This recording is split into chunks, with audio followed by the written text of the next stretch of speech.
Une formation en leadership, développement personnel, entrepreneuriat et éducation financière.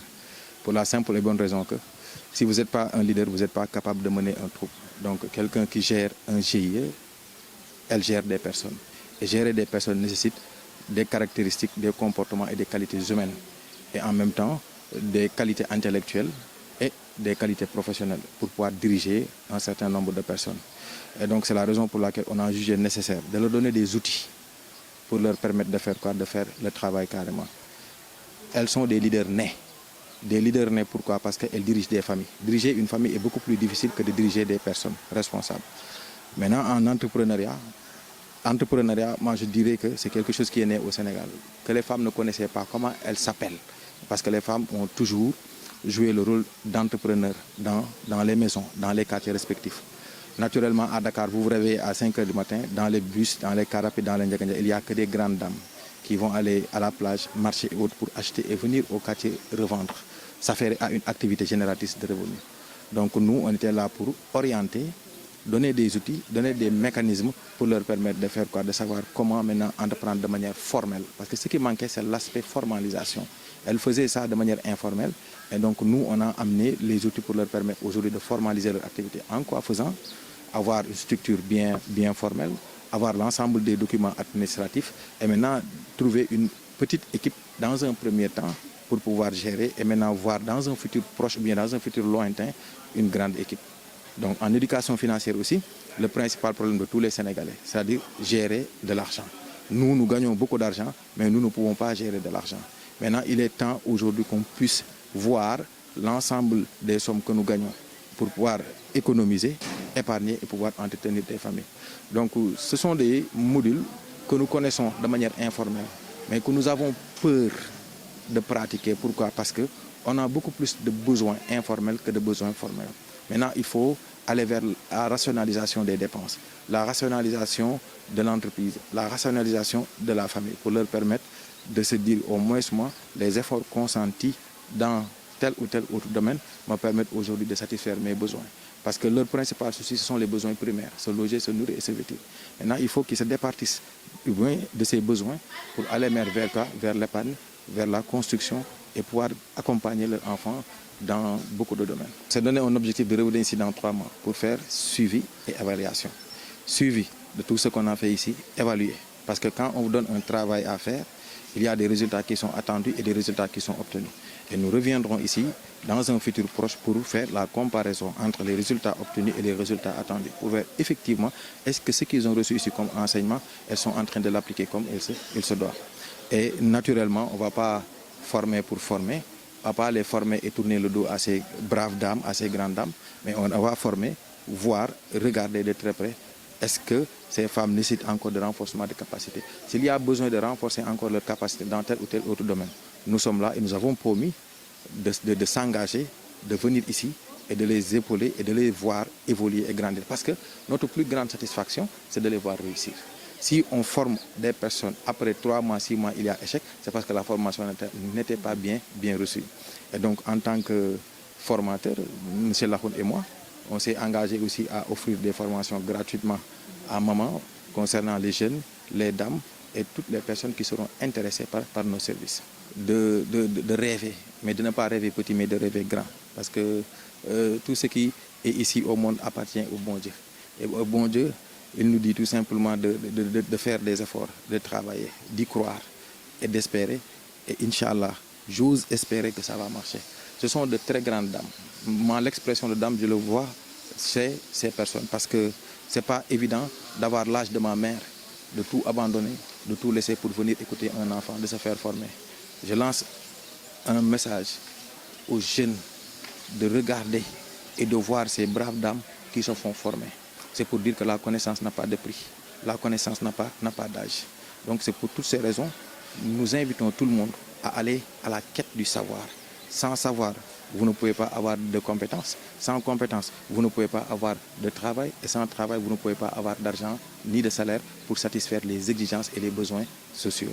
Donc nous invitons tout le monde à suivre leur pas, nous leur invitons aussi en tant que, par exemple, maman, en tant que brave dame, de partager la petite expérience qu'elles ont reçue ici avec leurs enfants. Parce que nous, notre objectif, ce n'est pas de former ces personnes, mais à travers ces personnes, qu'elles puissent former leurs enfants et d'autres personnes. ndaje bi li ko waral mooy waa 3FPT mooy ñoom ñi nga xam ne mooy agence bi joxe formation professionnelle yi yàlla wërsëgale ñu bokk ci ñi ñu tànnoon biñ ñu tànnee nag ñu defal ñu formation bi mooy il y a 5 jours tey le 5e jour bi boole ñoog benn cabinet bu nekk fële à Thiès waaw donc loolu moo waral formation bi fii ci Mbour ñu defee ko fii ci CEDEPS nag bu Mbour. formation bi ci développement personnel di encore éducation financière entrepreneuriat parce que nit ki en général dañuy jóg rek di def di liggéey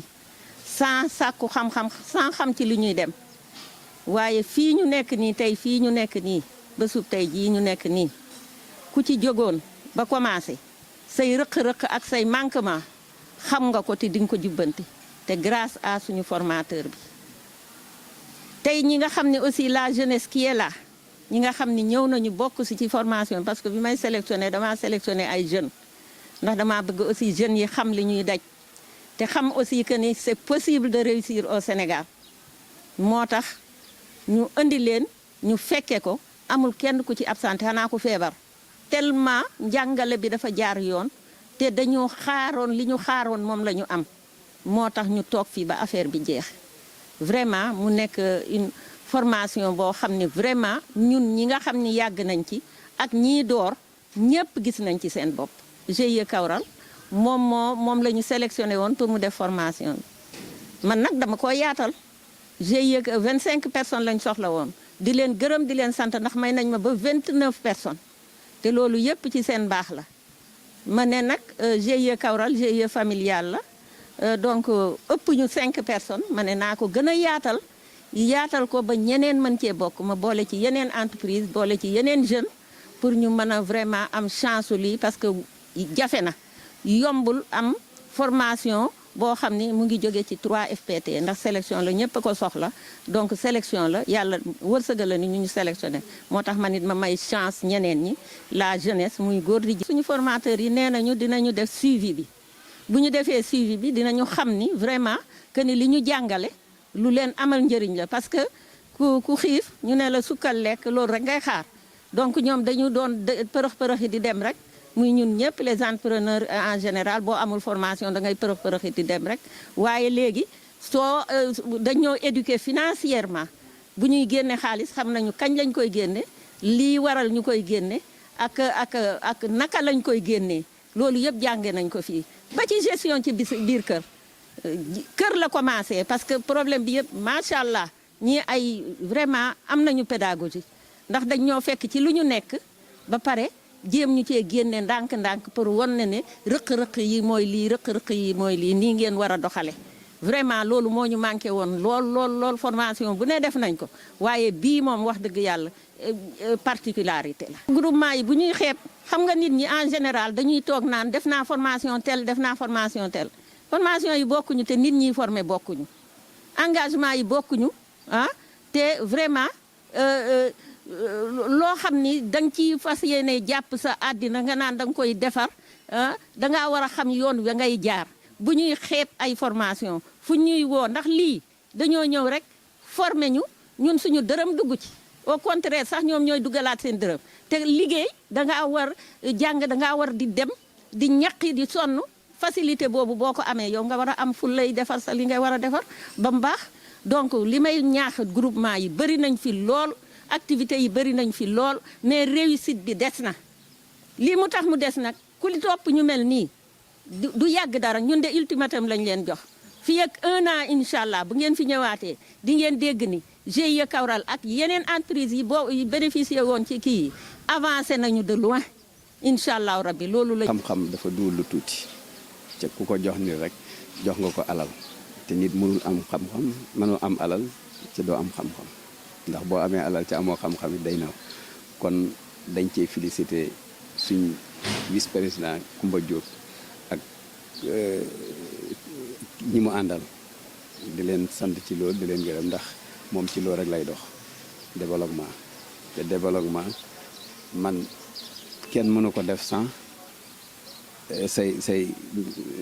sans formation bon nag bu ñu amee formation boo xam ne tey ñun ñëpp nangu nañ ne formation bi am fi amu formation bari na fi mais bu mel nii amu fi kon dañuy kontaan ci loolu di ko gërëmee ñi leen formé lu mel nii mooy jeexal pauvreté ndax boo xasee xam-xam-xam gunge la day yomb ndax financement mën na am waaye bu fa xam-xam newul liggéey du am kon nag UNACOIS Yessal dafa taxaw ci gunge leen ci lii ndax fi ne tey koo taxaw rek mën na demal boppam ndax bu fekkee wàllu xaalis la wax nañ la ni nga koy téye bu boobaa dafay yomb si ñoom ne benn financement mënatuñ ko ragal suñ digganteek ñoom sant yu mag yeeg ñeneen ñi ku ci gis lii da nga taxaw ci jàppale suñ kuréel yi ndax li fi des léegi mooy financement ndax xam-xam baa ngi fi ca xam-xam bi moom lañ fas yéene jëriñoo kon nag léegi ñu ngi lancé appel ñëpp di ci jiital président UNACOIS